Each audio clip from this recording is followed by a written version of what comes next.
What is up, YouTube family? It's your girl Taylor Gang, and I'm back with another video. This is a personal development channel, so if you're interested in growing in the top 5 areas of life, which are mental, emotional, physical, spiritual, financial, and relational, social, then you definitely want to subscribe because I just have so much to say. And if you're interested in hearing what I have to say, subscribe to my channel. Thought it would be a really good idea to talk about how to build a relationship with God. These are some things that I use to build my relationship with God, so hopefully this helps you out as well. So the first thing that I would suggest is to unlearn all of the negative stereotypes that you might have grown up thinking was God or thinking that God was about. I'm gonna need you to get rid of all of that, okay? Because 90% of what you learned probably like growing up in a traditional church setting, or if you come from a very like religious, strict household, chances are what you learned was more religion based than relationship based. I'm gonna give you guys an example of what I mean by unlearning negative or toxic stereotypes around who God is and just God in general. I've been in church like my whole life, grew up in church. I was heavily influenced by the church. I thought God was just like this mean monster that just punished people. Felt like you can't really make mistakes.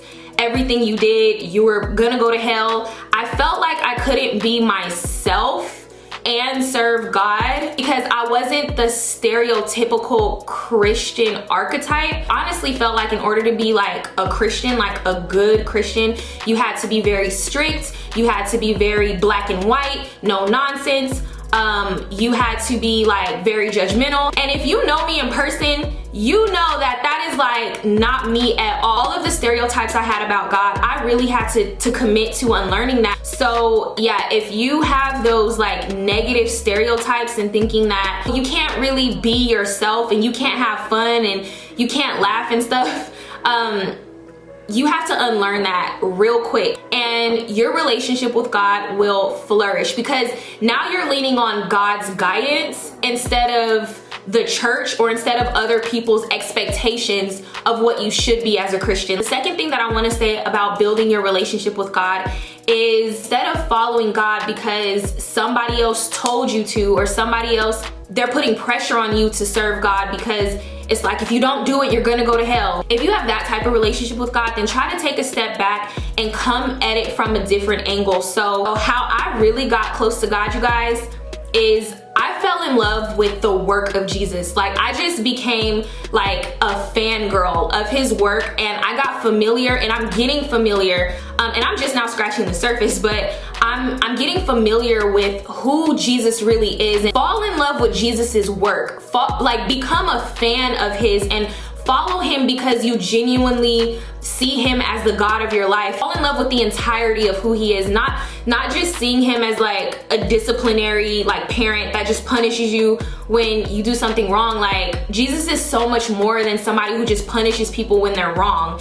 And he does do that, but he's so much more than that. Third way to build your relationship with God is to see your relationship with him as you see your relationship with anybody else.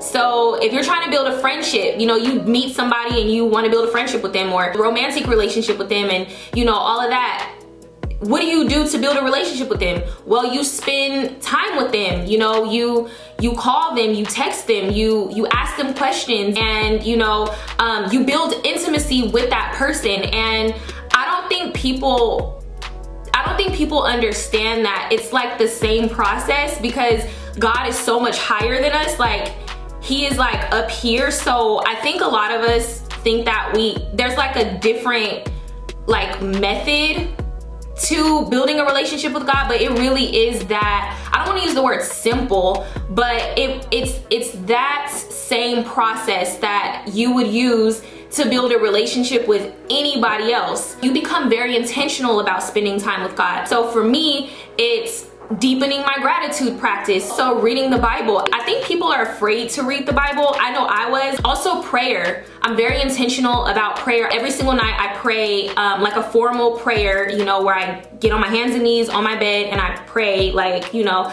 Also when I'm driving in the car, I talk to God like I'm talking to this camera. I'm in the shower, I talk to God. I'm starting to notice that because I do this stuff consciously, it's starting to become a part of my subconscious comfort zone, and I'm starting to like do things on autopilot. Like for instance, if I'm in the shower or if I'm driving in the car, it's like automatic that I talk to God. Like I said, how you build a relationship with God is how you build a relationship with anybody else. You become intentional. Honestly, it's really fun to get to know God. It's fun.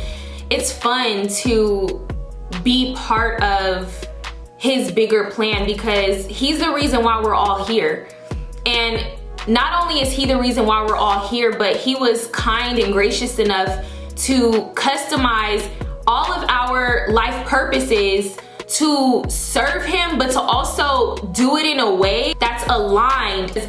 I used to be the type of person where, you know, first of all, I struggled a lot with perfectionism. I'm still in therapy and I'm still dealing with my perfectionism, but I felt like I needed to be perfect in order to serve God. Figure this out. I need to build myself in this area and then I'm gonna come to you, God, because I'm not polished enough for you. I felt like I needed to be this perfect person. I had to have all of this stuff figured out and then I would be worthy enough. And I just want to tell you, he don't see us the way we see ourselves. If anything, he wants us to come to him while we're like broken down so he can show us firsthand who he is and what he's capable of. There's somebody out there and you're feeling this nudge like in your soul, like you know God is calling you into relationship with him and you keep pushing that off because you're just so afraid. You don't feel worthy enough or you don't feel good enough to like serve him. Let me tell you something. Let me tell you something, okay? That's not how God sees you. He made you, okay, on purpose. You are here for a purpose. He specifically picked you to be here. He picked you. So with that being said, use this as your confirmation to build a relationship with God. I'm telling you, it'll be the best investment you will ever make in your entire life. If you end up losing friends because of it, them wasn't your friends to begin with. So yeah, I just had to get that off my chest. So if you enjoyed this video, please give me a thumbs up, thumbs this video up, and subscribe to my channel. The little red button is free, okay? It's free. Subscribe to my channel and leave me a comment. Did anything resonate with you? Like, can you identify with my story and feeling like, you know, God was like scary? Let me know all the tea down below and I will see you guys in my next video.